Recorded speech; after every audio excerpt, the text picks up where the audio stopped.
मोहित से अफेयर भी और फिर शादी। सोच भी नहीं सकती थी रीना से शादी कर लेगा। वो एक स्टेप चल नहीं सकता, ही निभाएगा उसके साथ। तो जान भी मांगती मैं जान दे देता। हेलो फ्रेंड, अबीरा ने मोहित से अपनी जान छुड़ाने के लिए जो घिनौना खेल खेला कि सबरीना और मोहित को बदनाम करे, वो इसमें कामयाब हो गई थी। मोहित से जान छुड़ाने और सबरीना से नफरत और इंतकाम लेने में अबीरा इतनी गिर गई थी कि इसने अपनी आंखों से देखने के बावजूद इस बात पर गौर नहीं किया कि मोहित व्हील चेयर से खड़ा हो चुका है। अबीरा और इसकी माँ दोनों को सबरीना और मोहित गले मिलते हुए तो दिखाई देंगे, मगर वो ये नहीं देख पाएंगे कि मोहित खुद अपने पैरों पर खड़ा हो चुका है।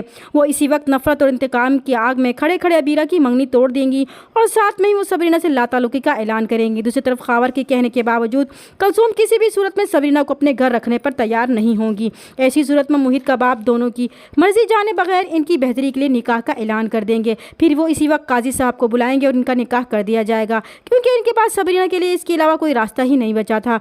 मोहित और सबरीना भी शौक में होंगे क्योंकि इनके पास भी इसके अलावा कोई रास्ता नहीं बचा था, इसीलिए वो भी खामोशी से निकाह नामे पर साइन कर देंगे और अब मोहित और सबरीना एक ही घर में बगैर किसी उजुर के रह सकेंगे। लेकिन वो एक दूसरे से शर्मिंदा भी होंगे कि ये सब अचानक क्या हो गया, मगर मोहित सबरीना पर गुस्सा होगा कि अगर इनकार कर देती तो इस निकाह से बच सकते थे। फिर वो सारी रात अबीरा के बारे में सोचते हुए आंसू बहाते हुए गुजारेगा। सुबह इसके वालिद इसके पास आएंगे और उसे समझाएंगे कि वो सबरीना को इस नए रिश्ते के साथ कबूल कर ले और अपना ले। इस पर मोहित अपने बाप से शिकवा करेगा कि उन्होंने इतनी जल्दबाजी में इसका निकाह क्यों किया, वो कभी भी अबीरा की जगह सबरीना को नहीं दे सकेगा।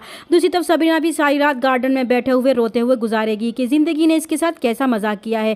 दूसरी तरफ अबीरा ने कभी सोचा ही नहीं था कि इसकी इस चाल के नतीजे में मोहित की शादी सबरीना से हो जाएगी। लेकिन जब से मोहित और सबरीना का निकाह हुआ था तब से ये एहसास होने लगा कि वो भी मोहित से मोहब्बत करती थी और अब वो इसे हमेशा के लिए गंवा बैठी है, इसीलिए वो बहुत रोएगी। मगर फिर भी वो हमेशा की तरह सारा इल्ज़ाम सबरीना और मोहित को देगी और हारून से मिलकर इसे बताएगी कि वो सोच भी नहीं सकती थी कि मोहित सबरीना से शादी कर लेगा। लेकिन हारून तो इस बात से खुश है कि अबीरा इससे शादी करने वाली है, इसलिए वो उसे तसल्ली देगा कि अच्छा हुआ इसकी जान मोहित और सबरीना से छूट गई और वो अब इसके घर अपनी माँ को रिश्ते के लिए भेजेगा।